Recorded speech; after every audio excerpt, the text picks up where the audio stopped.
friends, welcome back to Technogeek SFDC. So in today's video, we are going to talk about how you can integrate Salesforce with OpenAI. So as you know, OpenAI has been in talk from past 3-4 months, and it is providing a lot of features, something like image editing, your text analysis, sentiment analysis, or fine tuning, etc., etc. A lot of features OpenAI is providing.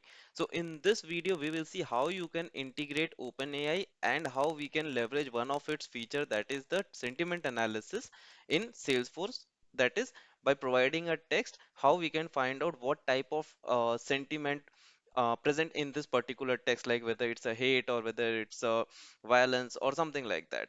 So with this context, let's get started to our video. We will see how you can do the integration end to end and how you can also open your account in OpenAI. OpenAI provides a free account provision as well, so you can utilize that to practice this types of integration. So let's first see how you can create an account in OpenAI. So for that, you can go to openai.com, and let's say you can click on any one of this, like I'll click on API. So it will give you an option either to log in or sign up. One of the best part is you can sign up with your Google account or Gmail accounts as well. Okay, you have an option to use a Google account or a Microsoft account. So I already have an account into this, so I'll just directly log in. So you can sign up and then it will take you to the page of your, I mean the home page of your beta version. So I'll just click on continue with Google,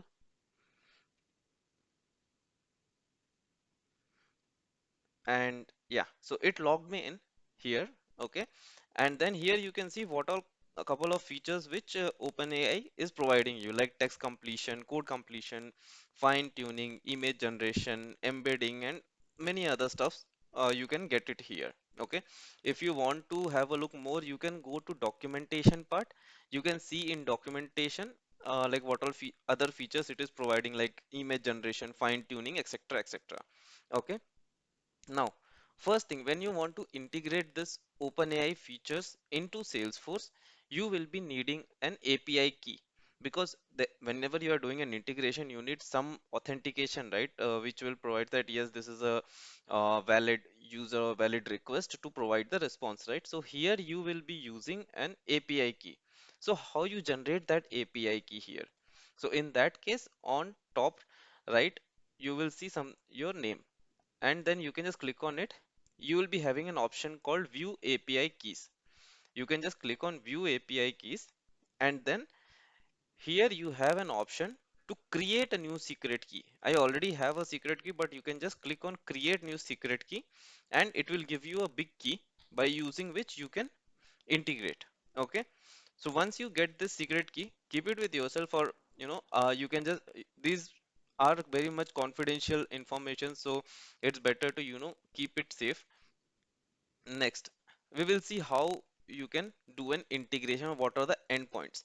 So let's say in our case we want to check for the moderation. Moderation means basically what type of sentiments the coming text is having.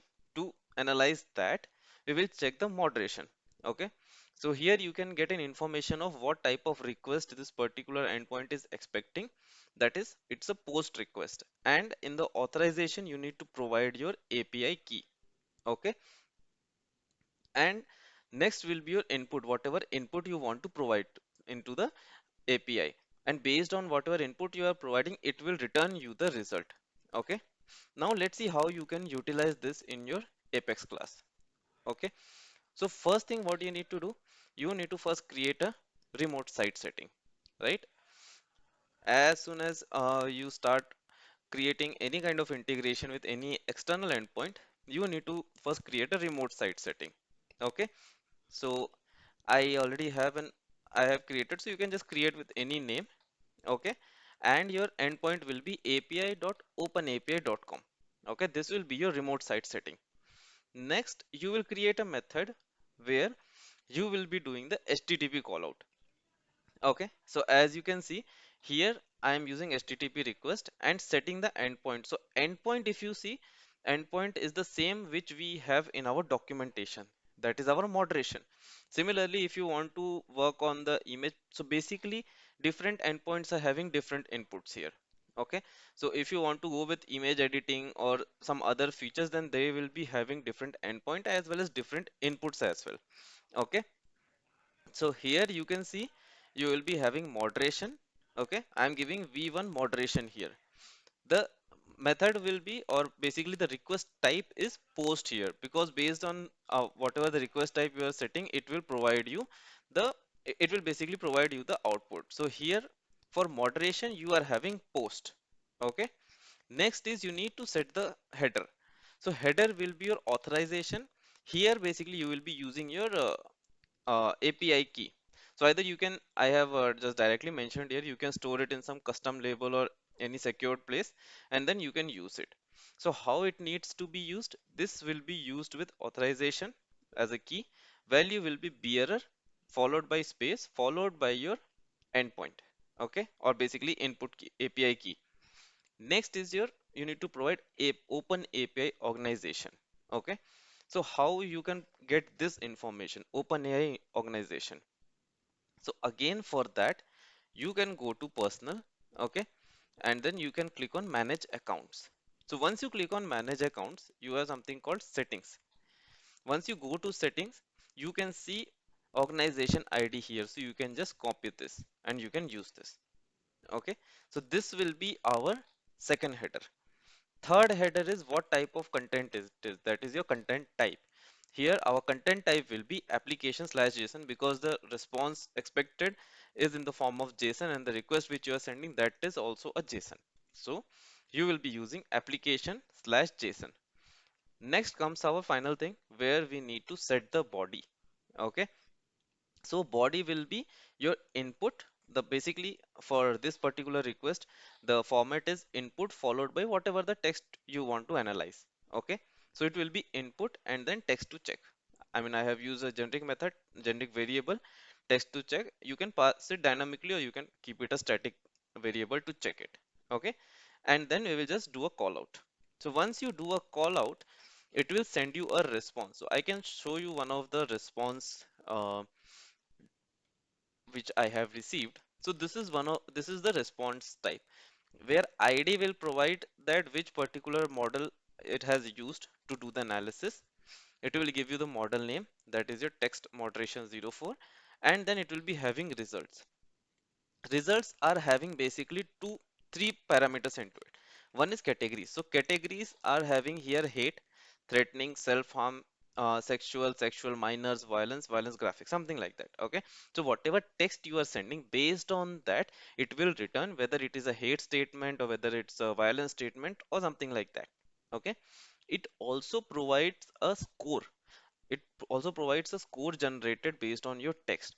That is, it will be in the decimal places. Okay, so let's say if if you don't want to follow the uh, AI recommended output, like let's say if you're giving let's say if you're giving some input text. Okay, and you are expecting that it has to be a hate statement, but since the score is very low, you are not getting it as a hit. So you can again, based on the scores, you can um, you can manipulate the output response. Okay, so that's why you're getting the scores as well here. And at the end you have something called flagged. So this is telling that whether this particular request or this particular text should be flagged or not. Okay, so this is how you do the integration where we have created so also I have just created here a parser class where you can just send all your informations back, and then it will automatically parse into a wrapper class format. Okay, this whole code I will give you in a blog post so that you can have a look into the code as well. Okay, so this is where I have done the integration, and then I am utilizing the response to showcase on the UI. So here basically we have written a small LWC component, and based on that it is showing me the result where I have a normal text, and based on this, based on the text, I am showing whether it's a hate, violence, or whether it needs to be flagged or something like that. Okay, so I'll show you how it is working now. So let's say I want to analyze a statement that, let's say, I want to kill you. Just This is just a statement, guys. Okay, so don't take it personally. It's not a, it's not a personal statement. It's just a random statement. Okay. Now, if you can see, based on the analysis what it has given, it is not a hate, but it's a violence in nature, this particular statement. And this has to be flagged. Okay. Similarly, if you want, if I give some other text, like something like this, and if I click on analyze, see, here it has changed that this particular statement has been considered as a hate statement. And again, it is flagged as true. Okay. Now, if I change it, okay,